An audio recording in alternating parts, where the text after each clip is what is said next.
Good afternoon, everybody. Welcome to the Heading Back to the Window show with Scott and Scott. I am Scott Steehn, lead handicapper over at winnersandwiners.com. And I'm your co-host, Scott Reichel, senior handicapper over winnersandwiners.com. And together, we do this each and every day, 3 p.m. Eastern, 2 p.m. Central. We help everybody in the endless quest to head back to the window. It is the most wonderful time of the year, Scott. It's conference tournament week. We've already had some upsets. We've had some scares. What's going on here today? You doing any good? So far, it's been complete chaos, but that's not really involving me. I haven't really had any action, but for just most of the games here, yeah, so far, if you've laid points, you probably have had a bad time. Not a good time for the favorites, kids. TCU came back from 20 down at halftime. What else is going on? Michigan blew I forgot if it was a 17-point lead or a 19-point lead with 11 minutes to go. They lost. So welcome back, Juwan Howard. Now get out. Nicely done. Because they didn't make the tournament. Besides that, Providence did not cover, but held on to beat Butler. Toledo almost lost to Central Michigan today, which was almost a crazy upset. I think they were favored by 17.5. Syracuse was missing Buddy Boeheim. They covered anyway. They were actually tied with Duke with about 3 minutes to go. Yeah, if you laid points, you probably did not have a great time. No, you probably did not. And by the way, if you see me fade in and out here, I don't know. I'm guessing, Scott, because we're getting like a pretty massive snowstorm, especially for March in Missouri. And I'm guessing everyone is home from work on the internet at the same time because you and I have been in our meeting for the last hour or so, and that has been happening. Hey, there's my camera. There's my computer shot. So I'll be playing with that as we go along, and I don't know exactly what is the problem, but there it is. Just listen to the sound of a soothing voice and let it help you, guide past the visual issues. That's right. Yeah, because everybody's, God damn it, everybody's tuning in to get my visuals anyway. So it's turning into a sports betting ASMR show. It really is. So which I don't understand that scraping toast or whatever is a soothing sound. So I prefer to eat toast, but that's just me. Michael Dose wants to know how much longer till Texas fans go nuts. It depends on how the football team does. Do you think the breaking point was the game today that they lost to TCU, or the Texas State pitcher that hit the entire Texas dugout with the horns down celebration after striking out the final batter yesterday? I don't know if you saw that. I read about it on Twitter, and then I saw the clip. But I think they were up 1 or 2, but just full-on horns down to everybody wearing Longhorns apparel. Great stuff. You thought I faded to go get a sandwich? No, dude, I got 23 hours of the day I can eat. I can manage to stay food free for an hour. What's up, Tim Earl? What's up, brother? Hope you guys did well yesterday as well. How'd your plays go yesterday, Scott? Fine. I had the Nuggets minus 4.5. They won by 6, which was nice. I had a couple of player props. Those mostly did not go well. However, I did have LeBron over 8.5 rebounds. He had, I think 11 by the end of 3 quarters. Nice. So that worked out pretty well. But yeah, for the most part, just hanging in there. I'm going to get to one of my plays that I had earlier yesterday in the Call the Cops segment. And it's going to be one of the worst ones of, I don't know, arguably the college basketball year, but I had it. So that was fun. Not really. But I also had Virginia to win the ACC. They won by 1, but survive in advance. So they're moving on. Very good. Big X in the house. What's up, Big X? Okay, so JB, I want to address that. What's happening on my daily videos? Well, here's the deal. We're not quite linked up for technical reasons on the platform that we use on their end with Winners and Winers YouTube channel. So in an ideal world, this will be broadcast everywhere. For my videos, they'll be broadcast. For now, they're going to be on the Max Wagers Network YouTube channel. So, and we're hopefully going to get that fixed today. But I did a video for yesterday and posted it. And by the way, the play that I have for today is St. Louis minus the 11.5. So that is my official play of the day, if anybody was asking. And as far as my other plays yesterday, I did okay. Had the K-State over. That took a little scramble at the end, but it worked out just kind of exactly like you really thought it was going to hit all the way down, and it worked out exactly like I had it sketched out. So rarely does that happen, so that was cool. And then, of course, 2-1 on the premium side, and we had Nebraska to cover, with the points, Vanderbilt to cover. And Nebraska, by the way, people trying to tell me 0-2 in the regular season. Yeah, I'll take the points. Yeah, I'll take it. I need every one of those damn points. Give it to me. Absolutely. And I had DePaul, a game that you and I both liked the Blue Demons to at least keep it close, maybe even get an outright win. Well, we had a stronger. They did nothing of the sort. Yeah, the total. We might have had a stronger play on the game that involved the total that worked out pretty well. True. We'll get to that later. But yeah, I'm looking forward to the rest of conference tournaments and the rest of March. You excited for the Selection Sunday show? Are you placing any bets? I've been waiting for DraftKings or any other book to release odds to make the tournament.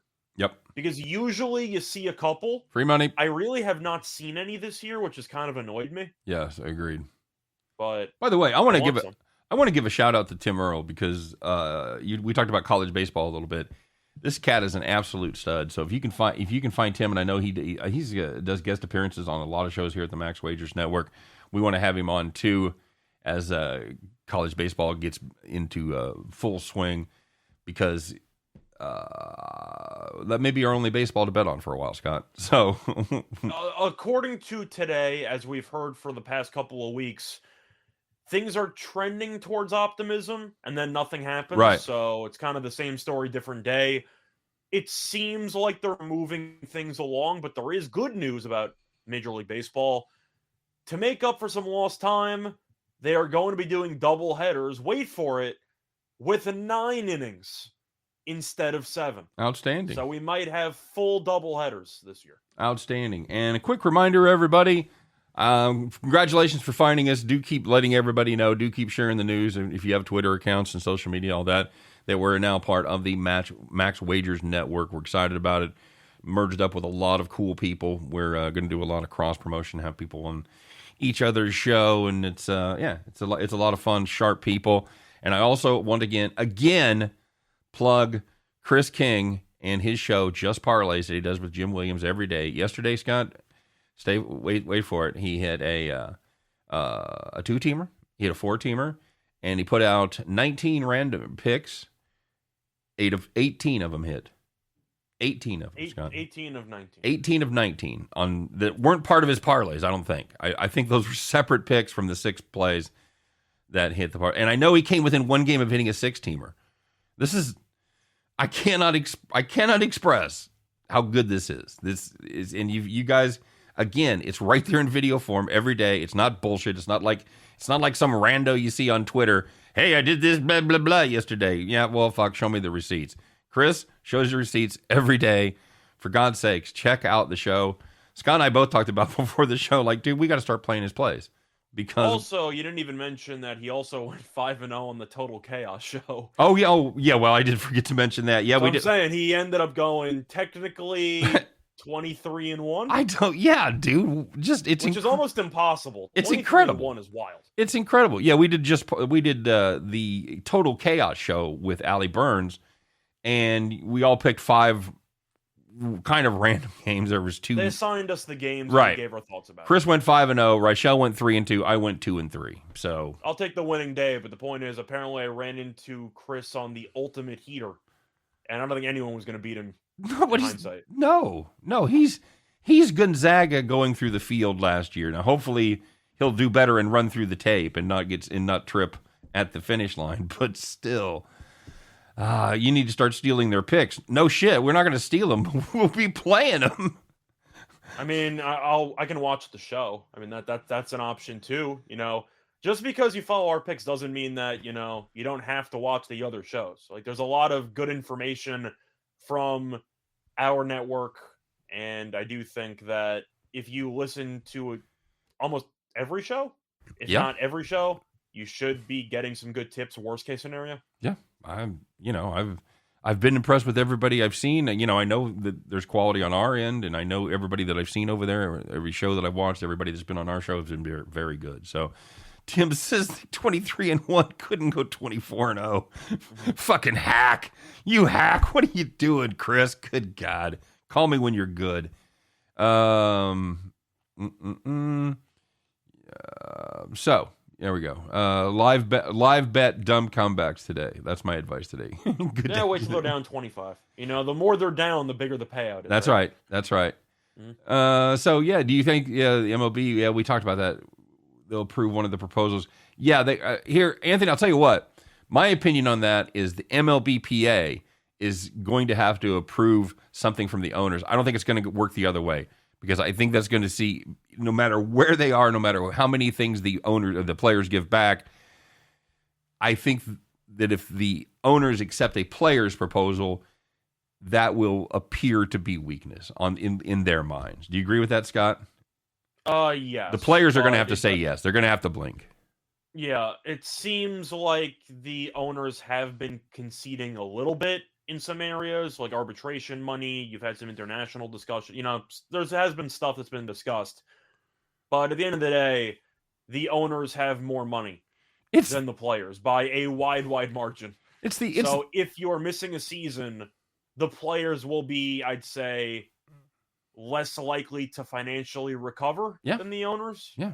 Plus which isn't a hot take, they're just the reality we're in. Players have a lot smaller window to make money than the owners do. You know, it's the old, it's like the old Tim Allen bit when you like the owners. It's like when he talks about men, he says, men are pigs, huh, ladies? It's a shame we own everything. And it's the same with the owners. You know, nobody likes their owners. Everybody hates the owners. They all suck. They're greedy pigs, and they own everything. So, all right, let's talk about what we got going on with our pals over there at MGM. Make sure that you stop by and check out their promotion for new players, $1,000 risk-free bet right off the top. Make your first bet if you've opened your new account, all that. And if you lose, you get it reimbursed by BetMGM. If you win, you win. Congratulations. You must be following Just Parlays. And, of course, it's available in all the states where BetMGM is, derp. And, of course, you must be 21 to play. And, yeah, check it out if you have any questions about that. Or the other promotion, they're still doing the $10 bet on any NBA game. You get $200 if somebody makes a three-pointer. That's pretty much $200 of free dollars. Check out all the details in our show description. So, very good. Well, Anthony, I think you can make an argument that even though the owners might lose a larger, let's just say, quantity of money, I'm looking at percentages. And the owners, of course, if they lose a decent amount, a lot of them also have various other businesses, or they have a pretty impressive stock portfolio or something. Like, there's other ways that the owners make money during the year. If there's a no MLB season, what are the players going to do to earn money? Yeah, agreed. That's my point. My point is that even though the owners, of course, would probably still lose money, they do have other sources of income that are at least secondary. So, I don't know what players have for secondary income. See, I kind of agreed with Anthony before this started. I thought with them taking a bath in the 2020 season that there was no way they would threaten this season. There's no way they would be able to miss out on revenue for this season. But that's also a point of if they're actually going to threaten to not have a season, or if they just know eventually the players are going to blink. Well, it's kind of like first of all, they said, well, we've missed, now we're going to have 2 weeks less of the season. And now today you see, well, if we get it solved here today or tomorrow, then we could have the full season. We'd have to play some doubleheaders. So yeah, Tim Earl talking about how MLB players might be on OnlyFans, maybe. You know, I'm a couple podcasting here and there, Twitch. Hello, I'm Big Poppy, and you and my fucking friends, we're here for you. Hall of Famer. That's right, Hall of Famer, Big Poppy. So, Super Sly.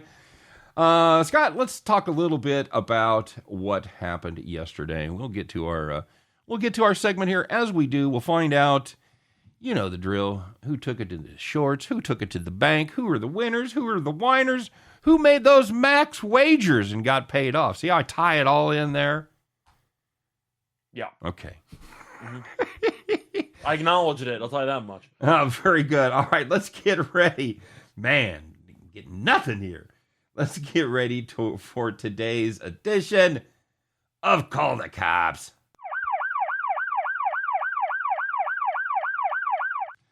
All right, Scott, let's get started in the Pac-12. Oh Game that I no. had, by the way. Oh no, Game that Scott. I had. Scott, no, you liked this so much. You had futures and now it's just you just have a pass because I it's had a future, and I ended up betting the game like an hour before it started. Oh, I forgot the I should oh dude, I should have this should have been the lighted up segment. I should have had my dollar and Chris. Listen, you could say that 90-1 was a hell of a price. Like that's just a good deal. It's one thing if you want to talk about fading a terrible team, like or betting back a terrible team like a Robert Morris to pull off a miracle run. Right. Arizona State was actually playing pretty good basketball. No, and I can't because people are going to be able to go back to the recording yesterday and hear me say that I like that play. So I can't roast you too hard. I thought that Arizona State team, I really thought they had a lot in common with the Oregon State team of last year. Yeah. Same conference, kind of peaking at the right time. I was with you. So, but it doesn't mean I won't roast you.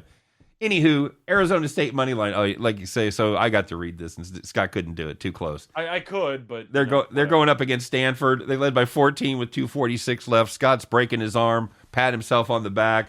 Stanford closes the game. Never count out the. Repeat that again, by the way. They led by 14. 14. With how much time left? I probably didn't emphasize that enough. They led by. I'll try another read. They led by 14 points with 2:46 left in the game. Stanford closes the game on a 16-1 run. You can never count out the trees, Scott, including the game-winning buzzer beater. There it is, kids. Arizona State loses by 1, sending their fans home disappointed, and one Long Island resident very disappointed. So sorry. Scott, did you call the cops? I did. It was not fun. They hung up on me. But Sir, this is a Wendy's. There was so much that had to go wrong for Arizona State. They missed a bunch of free throws, couple turnovers, mostly bad free throw shooting.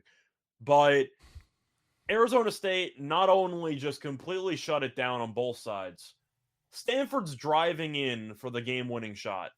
The guy fumbles the ball. It goes into another player's hands around the free throw line, and he shoots it. He banks it in from like the top. He just banked it in from the free throw line. Like the whole thing was chaos, and it was not a fun start to my Wednesday. But it could have been worse. But going through some other beats, if you had Virginia second half -5.5, we don't do many second half plays. This one's pretty bad. Virginia was up 8 in the second half with 1 second left. Louisville might dribble it out, I don't know, launch a half-court shot at the buzzer, and they drained it. They made a meaningless half-court shot at the buzzer, and Virginia won the second half by 5 instead of 8. Oh, I'm surprised you weren't on that one, too. I was not. My friend actually told me about it because he was on it. Nice. Very nice. Yeah.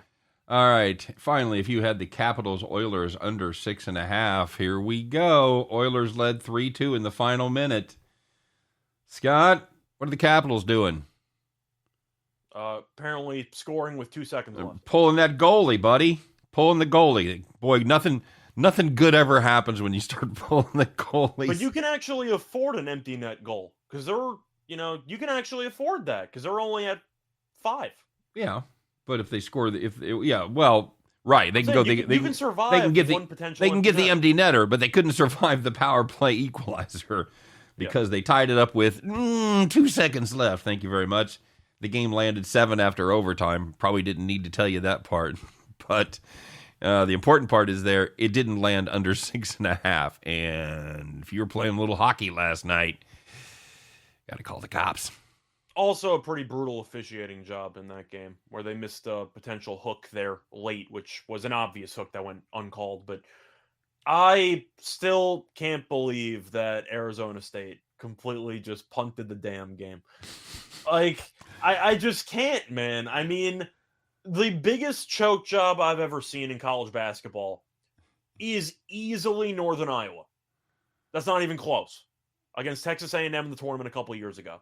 They were up 12 with 35 seconds left, and they lost the game. That's actually impossible. Like, I don't know how that even happens. but their win percentage probability was 99.4. That's on the money line. Them to cover 3.5, they were 99% to cover, and they did nothing. They did neither. That is insane. Over Macho Grande, Scott? I'll never get over Macho Grande. But by the way, I like this. I like this game that just started here. I love LSU in this spot over my Tigers, and the Tigers. If I had to bet on the game, I would take the Tigers. Tigers just gave up 3 offensive rebounds for 3 stickbacks for LSU. Did they give up 3 offensive rebounds, or did the Tigers get 3 offensive rebounds? The LSU Tigers got 3 offensive rebounds. No, don't add LSU. Just the Tigers got and gave up 3 rebounds. Okay. I thought you were genuinely confused. Yeah. All right. There was some good news out there yesterday, Scott. These are the people that were not like us. No, actually, I had a good day. I was fine, but not like you. So they got like a 19-point lead, and they held it. It's when the good things happen. You know who you were. You were out there in the lazy boy because you were sitting in the rocking chair, baby. So, the first one, if you had the Knicks plus 8 against the Mavericks, you didn't really need those 8 points. In fact, Dallas needed a lot more than 8 points because the Knicks led by 27 at the half, and they won by 30. I believe this was the last game on Chris's 6-teamer, by the way. Sorry to interrupt. Dallas scored 77 points at home. In which half, Scott? The entire game. Oh, God. You're not going to win many games, Scott, especially when you're given and you're not going to cover when you're given 8. You can potentially cover if you're playing in 2003. That's so bizarre. Maybe. Those teams that just have 50-point swings. I don't really understand it. I got to be honest with you. Oh, do you know what? Fun fact, by the way. Do you know Luka Doncic's career record at home against the Knicks is? 1-5. 0-4. 0-4. He's never beaten the Knicks at home. Really? Yeah. Never happened. That is a fun fact, buddy. Hey, if you had the Qs yesterday against Florida State, you were getting 2. Once again, didn't need them. I had a lot of people in my comment section, by the way, that liked Florida State here. I thought that was a good play as well. It was not.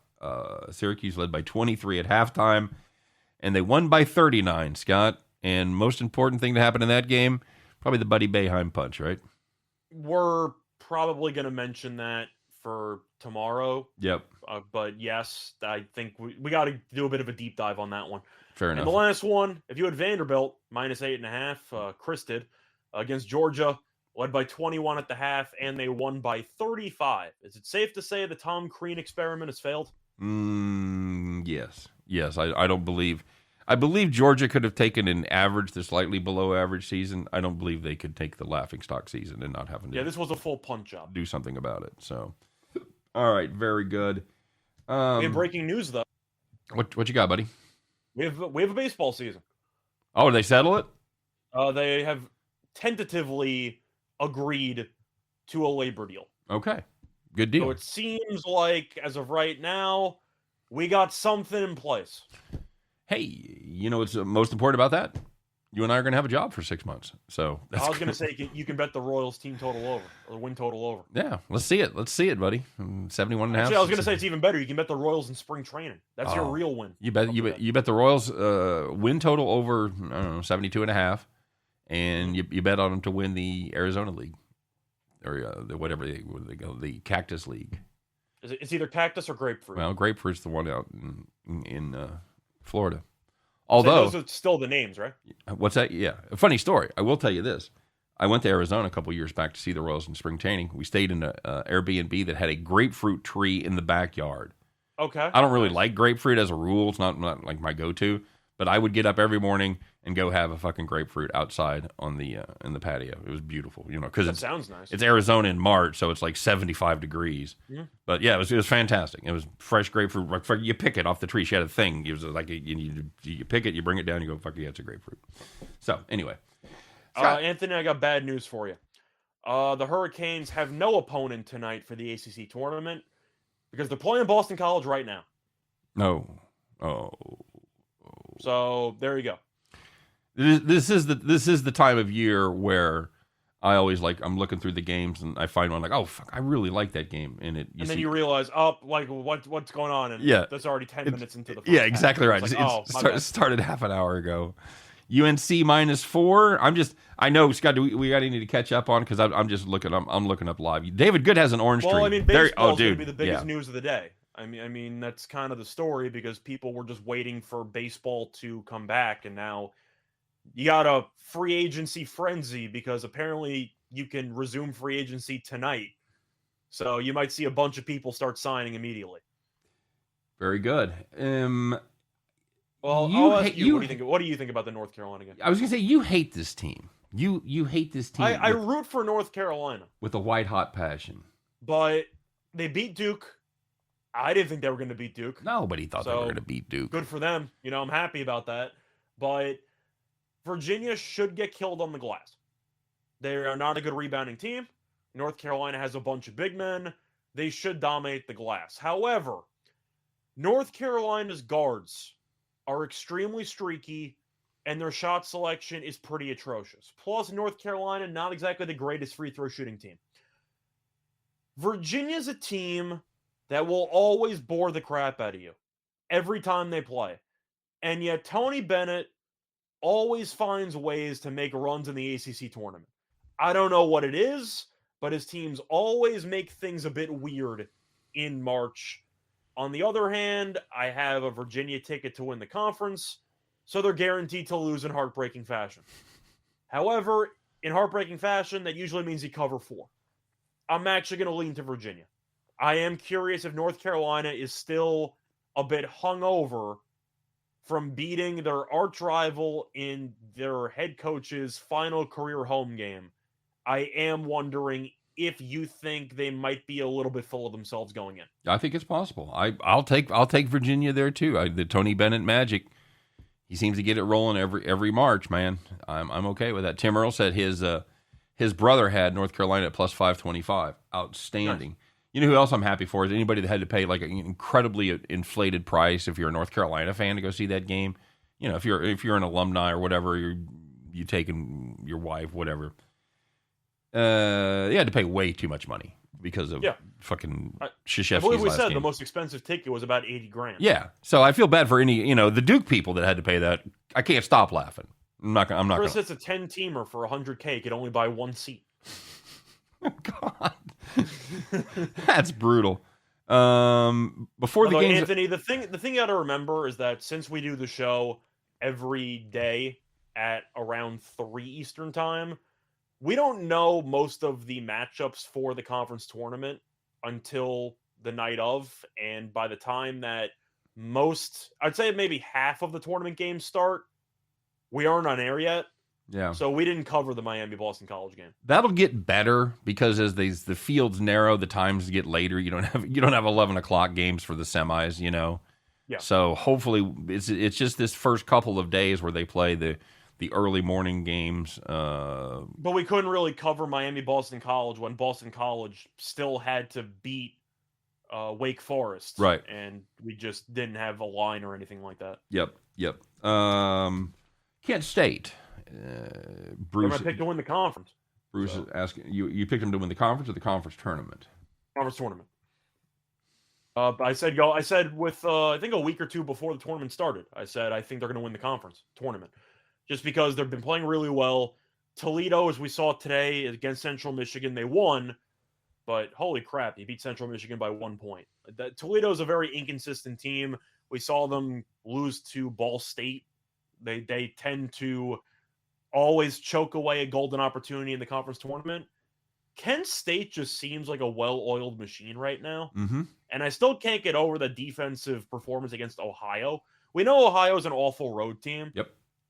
They gave up like 3 points in the first 14 minutes of that game, or something like that. It was absurd. 52 for the game. Yeah, that was unbelievable. That's what I'm saying. Yep. So Kent State I really like. I think that team, I'm not picking them to win a tournament game, but I'm picking them to win the conference tournament. I think as of right now, they are playing better basketball than any other team in the MAC. Yeah, I think you can certainly make that argument. Buffalo was the team that was playing really good ball, and Kent State beat them by 5 in their last regular season game. So, Buffalo's also tied right now with 38 seconds left, so they might actually lose. What game is? Buffalo's playing Akron. They're tied with 38 seconds left. Oh, okay. Yeah, I couldn't get a beat on that game. I like Kent State there too. Sorry, I was distracted by my camera going on. I'm not a fan of the Red Hawks this year. Good name, not a great team. Yep. Kent State has a pair of 13-point wins. Scott's hard to beat a team 3 times. Well, I believe Zodwig was the one who tweeted at us. And let me see if I could actually pull up the exact number. But Zodwig mentioned how many times. Yeah, okay. So Zodwig told us yesterday on Twitter that there were 22 games yesterday where a team swept the regular season. 19 of those 22 games had the 3-game sweep. So only 3 times the team that went 0-2 in the regular season yesterday won the game. So that old saw about the 3 times a year thing, it's not only not right, it's really, really, really wrong. Yeah, and there's Zodwig in the comment section. Oh, yes, thank you for pointing that out to Absolutely. Even looking at the ones that lost, you had Grambling, Creighton, those ones, sorry. You had Iona, Kansas State, and Xavier. Xavier lost in overtime. Iona lost by 1. They were nail-biters throughout. Yeah. So 19-3, though, for going for the 3-game sweep. I know that's money line, not spread. That's still pretty good. Yeah, it's not the old saw isn't they can't cover 3 times. You can't win 3 times. So just saying, 3-19 is not exactly a great result there for avoiding a sweep. Yeah, and a special thanks and a shout out to Zodwig for hitting us up on Twitter. By the way, if you guys ever have fun facts or any goofy shit like that, or any like a bad beat or something like that, hit us up on Twitter. If you've got a rocking chair, if you've got a call the cops play, put it in there and may make the show. We'll see. I have a guy that slides into my Twitter DMs with Australia bad beats. Nice. He hits me up with like Australian betting market bad beats, and he throws in the occasional rugby beat. I like it, you know? It's a little bit of diversity. Absolutely. Somebody talked about Adam talked about Iona being an NIT sleeper. We like this team. We like this Iona team. I think they beat Alabama. I know Bama's not very good, but anytime you have a mid-major team that beats a Power 5 that was ranked for a decent portion of the year. Were they ranked number 1? Was Alabama ranked number 1 for a while, for a week? Oh, absolutely not. No. I thought they were. Bama topped out preseason at like maybe top 10, like fringe. No, I'm not talking about preseason. No, I thought they'd had a glorious week there. Oh, no, they were not one in any. You guys are mentioning the comments that aren't coming up on Max Wager off of YouTube. So you're watching these. Okay, so let me get this. I'm gonna lay this out for our tech people and flag this. So JC, you're on the Max Wagers YouTube channel right now watching us, but you're not seeing the comments. Is that right? Just to check. All right. Damien wants to know about UNLV +2. I actually like UNLV in this spot. I really liked Wyoming for most of the regular season. Yeah. Can we acknowledge they peaked? I don't think that's a hot take. They clearly peaked already. Yeah, they were also really good at home. They play much better there in Laramie than they do. Well, so is UNLV, though. So the fact that it's a neutral kind of makes it a moot point, doesn't it? I think that takes it away. It doesn't make it it makes it kind of a road game for both. But UNLV is playing literally at home. So, but it's Vegas, so you're going to have people there that are cheering for. Is it officially a home game for UNLV? No, no. I know it's a tournament. I'm saying, but is it the same stadium or it's a different stadium? It's a different stadium, I believe. I don't think they. That's what I thought. So it's technically a neutral, but based on the fans, I mean, it's like Norfolk State. I was going to say Laramie travels well, so I do think that they will have fans there, but. Yeah, I feel like UNLV just beat this team. Yeah, that's because they did. I think the line looks a little bit short, like it's daring you to take Wyoming. I'm not going to do it. I think Hamilton is... I mean, it's going to be Hamilton versus Maldonado, because they're both the best 2 players on the court, but UNLV has been playing better lately, so I'm going to go with the Runnin' Rebels. Are they the Runnin' Rebels or just the Rebels now? I think they're just the Rebels, and I hate it. Yeah, they're just, as far as I know, they're just the Rebels. Bill Moore says... I miss the Runnin' Rebels. Bill Moore said, just wondering, Max Wagers had 85 subs before the merger.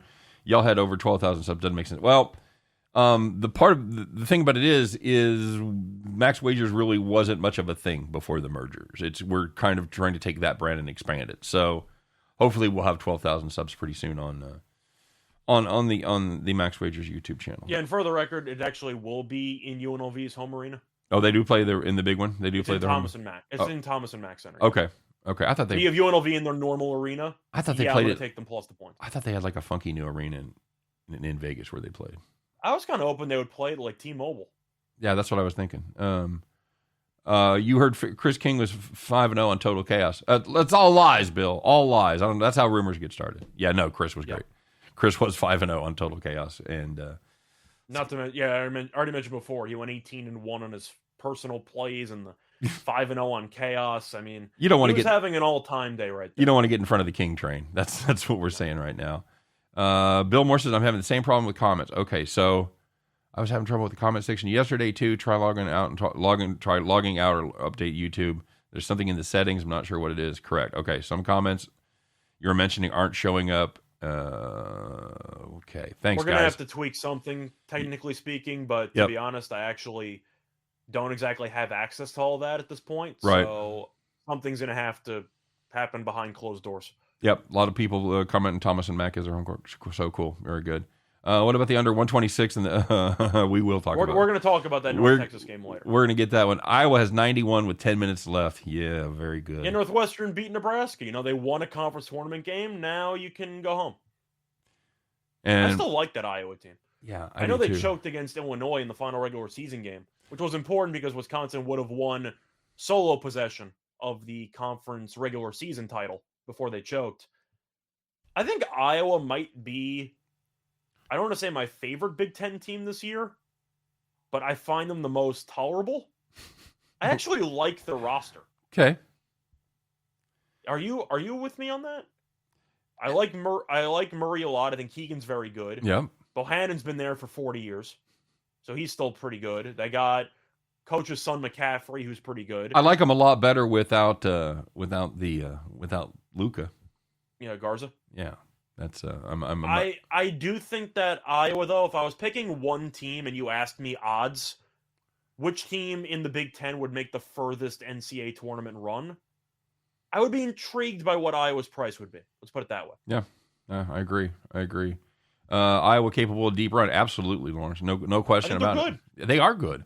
And the thing with it that it's nice when sometimes it works out well when a team loses that big star player, especially if it's a guy in the middle, because then they have to play a little bit different style. They usually have to play a little more up tempo. Guards get more involved, and I think not everything goes through Luka Garza, and I think that's a good thing for Iowa. I think Keegan Murray might also be the most underrated player in the country. No question about it, because people never ever talk about him. I totally agree.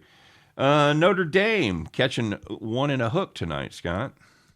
Or this afternoon, for all I know. It is. I don't tonight, 7 o'clock. understand this line. Okay.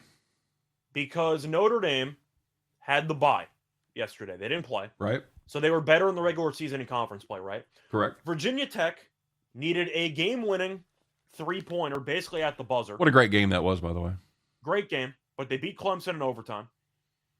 So now you're playing this for the second straight night, because now you're going through the gauntlet back-to-back scheduling, with an overtime game against a team that was better than you in conference play in the regular season.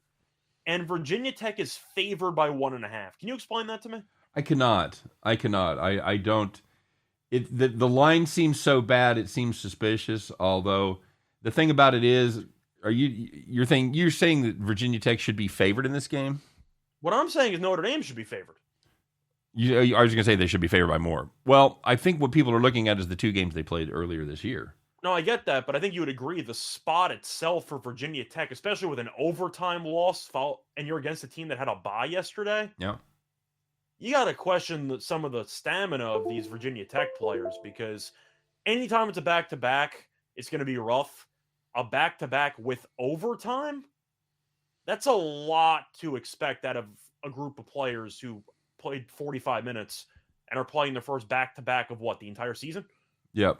Yeah, not great. I would say if you wanted to play Virginia Tech there, I'd play them first half. I wouldn't play them full game, because I think those legs maybe start to get heavy in the second half. So I like the under. Yep. I just think you're going to see a lower scoring I agree. game. Agree with that too. Especially with pace, because we know Virginia Tech is pretty slow. Notre Dame is slow as well. I see each of these teams getting to the low 60s, maybe one of them in the high 50s. But I could really see like a 62-59 type of game. That really would not surprise me. I'm not getting in front of a Notre Dame team that's played overs in their last 7. So okay, I'm just throwing it out there. Yeah, I get it. No, and I understand the logic. By the way, my Tigers are getting absolutely fucking crushed. See, the Tigers are winning and losing right now. Yeah, I said my Tigers, not go Tigers. Although you're Tigers if you took LSU. They're down 19 with about a little less than 10 minutes left. They've scored 6 points so far. So yeah, memorabilia, that doesn't exactly surprise me that Arizona right now is the biggest liability to win the NCAA tournament because they were unranked to start the year, right? So the point is that when you look at liability, it's going to involve a long shot to some degree that was extremely mispriced to start the year. That's how it's going to go in pretty much every sport. And that everybody played. You have to have like when Butler made their run, well, maybe the second year, but the first year, nobody had Butler. There wasn't a lot, even though they would have paid out a lot as far as the price goes. Not a lot of people had that bet, so there's not much liability. So you've got to have the combination of the medium long shot and of popular play with everybody to put them in a real crunch there. I have to look at what Arizona's price was to start the year. Well, Max says he's got a 1,600 on him. 1,600 definitely was not the preseason price, though. I believe that was like mid-season. I would say probably closer to probably in the top 15. I would say 25 to 40, somewhere in there. I think it was a lot higher than that. You think so? Honest. Yeah. Renzo Brothers. Anyone if I was gonna guess, I would say like 80 to 1, but I'm gonna check. All right, I want to talk about this Renzo Brothers. This is a game you and I talked about. Is anybody taking the over in the Fresno State San Diego State game? 115.5. I'm tempted by general principles, but we looked at this game. Scott, one of them landed 95, and the other one went over, right?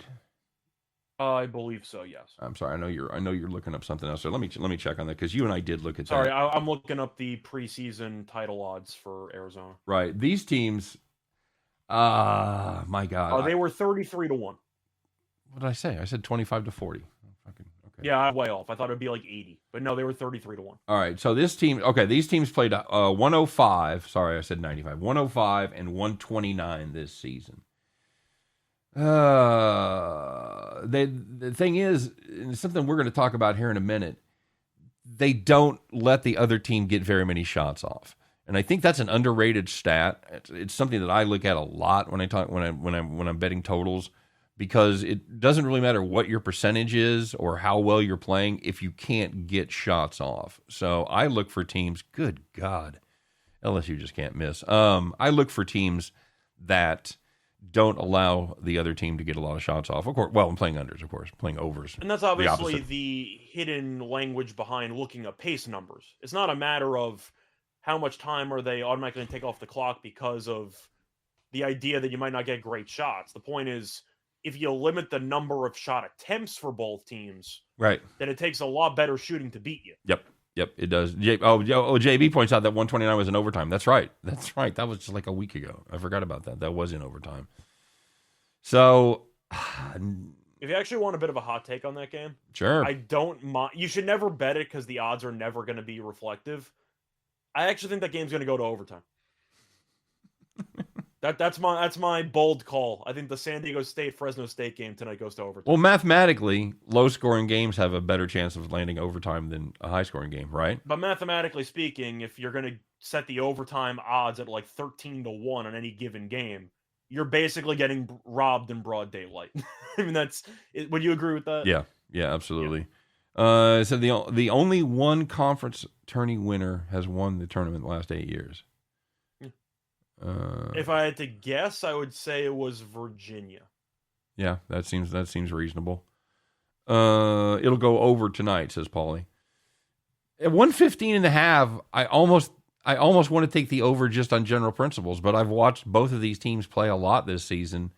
I can't do it. Like, oh, it's for people that like they watch paint dry and they go, that's just too much excitement for me. Oh, First team to 50 wins. Yeah, no question. In Fresno State. Lawrence, I know Fresno played in overtime yesterday. Yep. And it was against a really crappy team, which definitely does not bode well for their chances tonight. But shout out to Allie, by the way, who loved that San Jose State team, and I hated them. So congratulations on the Spartans. Yeah, they did. Yeah, they just about won it. Anyway, I was going to say Fresno did not look good against San Jose State. It's just a hunch. When you see these teams go to overtime in the last meeting and the total's so low, I expect a nail biter in principle. I just think it's going to be very close. It'll be very, very ugly. And yeah, I think that's how the game's going to go. I see Zach talking about Memphis at 3-1 to win the AAC, since they did sweep the regular season series against Houston. Yep. The issue is, do you think Memphis even gets to Houston? Because they're a bit of a psycho team. Yep, they are. They are. I love, they're another team. They're similar to an LSU team. There's a team that I've got a little sniff at to win the SEC tournament, because that's a team that's got healthy at the right time. They got all three guys back here about 2-3 weeks ago. Been playing good ball. So I think Memphis is kind of in the same situation. Not as extreme, but Memphis, I think it's kind of taken them a season to put it all together. I don't hate that. I'd like a little better price. I got to be honest with you. I'd like more like $375, but problem is you don't have a lot of other threats in that conference. You've got Houston, you've got a little bit of Memphis, and what else you got there, Scott? Anything? Not really. I mean, in previous years, you can make maybe a Wichita argument, but hell no this year. Not this year.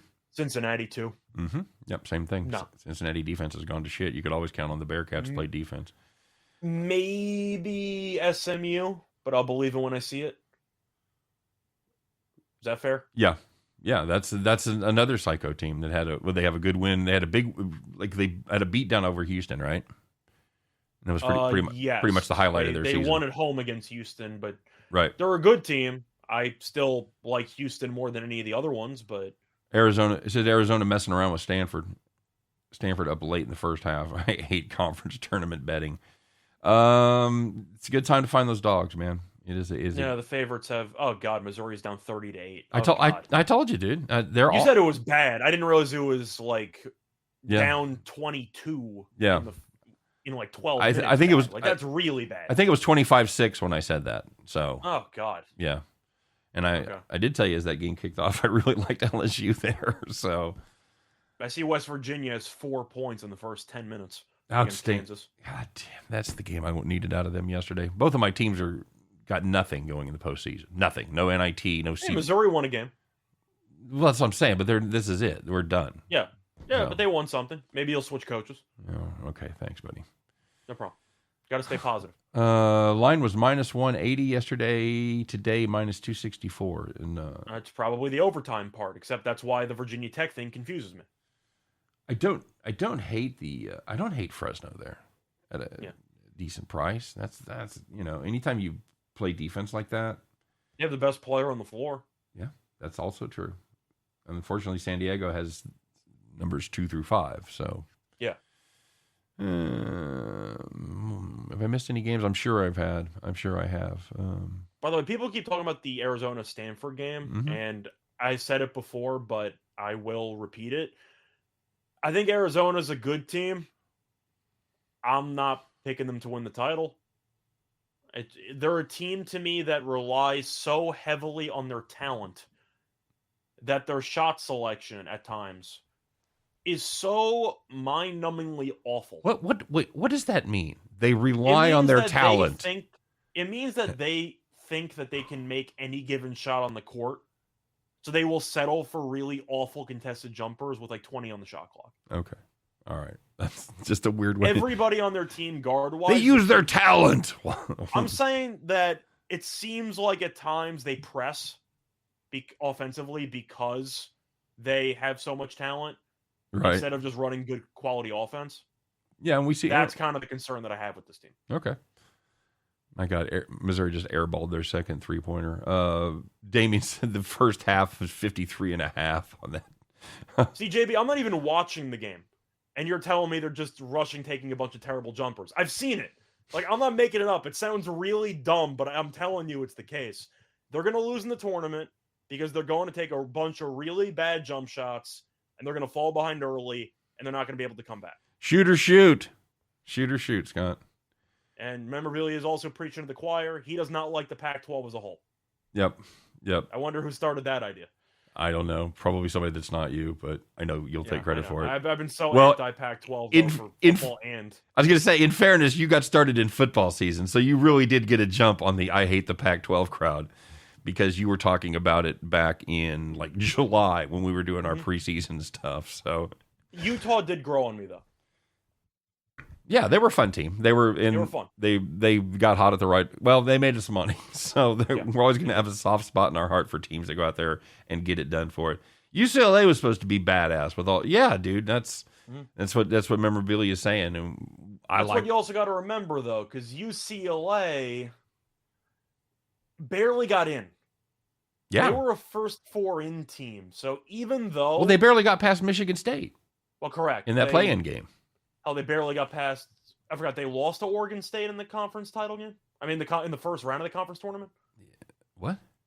They lost to Oregon State in the Pac-12 tournament. UCLA did, yes. UCLA. So, like that. My point is that even though people were expecting this team to be very solid because of the run they went on last year, they weren't exactly a good regular season team last year either. No. So, I'll wait and see. But the fact that they were even on the bubble going into the tournament last year makes me believe that they might have been a little bit overvalued going into the year. I don't dispute that at all. JC Stone loves Washington getting points against USC tonight, Scott. It's the thing about the Pac-12, man. You got to embrace the chaos. You got to just embrace it. But why not? I agree. I mean, Washington still plays zone. Do they guard anybody? Not really, but they throw a unique look at you. Right. So if you're not fully prepared for it, you could struggle. But USC laying points is always a miserable experience because they are awful at free throw shooting.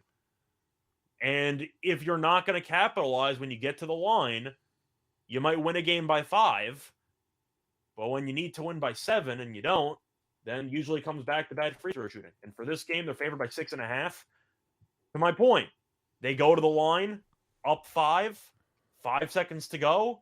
Do I think they're making both free throws? No. So I like the points with Washington. Yep. This is, again, I think they might win. Again, it's a team that's used 66.8% from downtown. So I don't actually mind a play on Washington money line if you want to make a case for it. Yeah. I'm really just not a fan of this USC team. Yeah. I'm really just Is not. it because they're in the Pac-12? No, actually. Because I don't hate them blindly for being in a conference I don't like. I'll recognize a good team when I see one. It's just USC I've watched. They had to go to overtime or double overtime against Oregon State. I watched them get swept in the regular season by Stanford. Like, it's just not a consistent enough basketball team for me. Very good. Michael Dos asking about Michigan State -2 against Maryland. You and I talked about that. You like the Spartans there, right? Yeah, I do. They beat Maryland in I believe it was the regular season finale. But Maryland's a team that I just don't think is very good. Michigan State isn't a good team, but at least they're a tournament team. Their ceiling is higher. They are the more talented overall team. Has nothing to do with Izzo and March, by the way. That's a bunch of bullshit. But people always talk about it. I just think Michigan State's going to win the game by 5. It'll be close, but I think Michigan State gets it done. Yep, agreed. Yeah, Zach, we are planning on doing a NASCAR show tomorrow. I think that's going to be part of the Max Wagers Network schedule going forward. We're, like I said, One caveat, though. We are pretending last week did not happen. Well, you and I did better in points, but everybody got hammered on money. I think we all lost everything. So we did the same thing, except I had a matchup that got cooler, but whatever. JB, I still like Baylor in that spot. I know Oklahoma's been playing better ball. I'll be at that game, by the way. So nice. Yeah. And you're seeing Tech play too. And I'm seeing Tech play. Yeah, I'm missing KU, which great. Well, they were up 19-4 in 10 minutes. So right. You probably missed the blowout. So yeah, I'm going to see the 2-9 game. So anyway, buddy, let's get to it, man. We've run long today. Although we have got permission to stretch out if we want. So, and I think there's no better time to do it than conference tournament week. We'll probably do it again. We'll probably do it here for a couple of weeks as we look at conference tournaments, and then of course the big dance next week. So get used to long shows. That's what I'm saying to you. Anyway, we'll take a look today. It is Thursday, everybody. We're getting headed into the weekend. Time to put on those overalls, adjust that straw hat, get out your keychain with a lucky rabbit's foot, climb aboard your John Deere, and fire that bad boy up because, kids, it's time to bet the farm. Got to change the banner, by the way. Very good. I mean, I hope it's in the rocking chair. There we go. You ready? Yeah. All right, Scott, I know we had a Bet the Farm play yesterday, and how'd that go for us? I was saying to change rocking chair to Bet the Farm. Bet the Farm already has the play on it. I do the big reveal. Here, okay. Oh, I didn't realize. I thought that you had Bet the Farm. Okay, so this will make you happy. We'll transition from that, and then we'll do Bet the Farm as we reveal it. How'd we do yesterday, Scott? Great. Jesus Christ. Oh, we won. Oh. We had St. John's and DePaul over, and I still have no idea why that line was in the 150s. And the game, shockingly, did not end in the 150s. The game went over. Cue the banjos!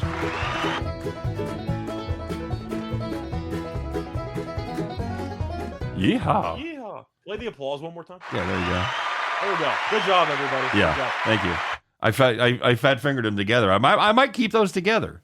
But we could certainly do that for Chris. Hey, Chris, nice day yesterday. Depends how easy the win is, by the way. There you go. What's that? Depends how easy the win is. Fair enough. Well, we think this one's going to be easy. Scott, what do we got cooked up? Every time we have a guest on the show, though, we need to play the applause. I like it. Okay. What you got cooked up for today, buddy?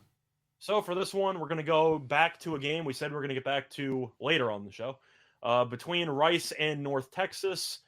And we're going back to a team total because we won the UTSA under against North Texas last week. I believe it was this week. Yep. Either way, we like Rice team total under 57.5. Boom. Big reveal right there. Yep. A couple reasons why. They played twice in the regular season. Rice scored 43 points in the first meeting. And you might think, that's an aberration. Maybe they had a bad game. I'm sure they can't do any worse the second time around. And you're right. They didn't do worse the second time around. However, they only scored one more point. They scored 44 points in the second meeting. So if you're doing the math at home, that means in the regular season, Rice averaged 43.5 points per game against North Texas's defense. North Texas is a top 20 defense in the country, ranks 20th in defensive efficiency. That's important too, by the way. They're not just slow, because a lot of teams that are slow don't give up a lot of points. They're also really good at defense. Sorry, go ahead. Yeah. But the main reason why North Texas barely gives up any points ever is because of the pace. North Texas ranks 357th in pace, which is the second slowest. As a result, it allows the second fewest shot attempts per game. So Rice, it's pretty tough to score when you're not taking many shots. And plus, Rice played yesterday, ended up beating Charlotte. North Texas had a day off because it had a bye. So you might have some fatigue issues with the Owls. At the end of the day, I'm not sure Rice even gets to 50. They didn't get there in the regular season. I'll be generous. I'll give them 53. Very good. All right. That's going to do it. You want to guess what number they get to? I think they get to, I think 53 is a good number. Just for grins, I'll take a little closer to their other two games. I'll go 51. Okay. All right. All right, guys. That's it. That's it for the show. That's it for Bet the Farm. We appreciate you stopping by. Thanks for finding us on the Max Wagers Network. Don't forget to check out all of our other offerings. They pretty much run nonstop, noon through 5 p.m. Eastern. You got Al, you got Chris, you got us, you got the guys that do the what's the name of Lenny's show with the twins that they do they do the final look at all the lines. They do a lot of NHL stuff. I'm drawing a blank. I know, I'm awful. So next time I have it in front of me. So apologies to Lenny and you guys. And so just check out all the shows because they're good and they're fun. So you guys have a great day. Thanks for listening. Good luck on all of your plays. Beware the favorites, everybody. You guys have a great day. We'll see you tomorrow, 3 p.m. Eastern, 2 p.m. Central, as we do our very best once again to help you to head back to the window. Take care, everybody.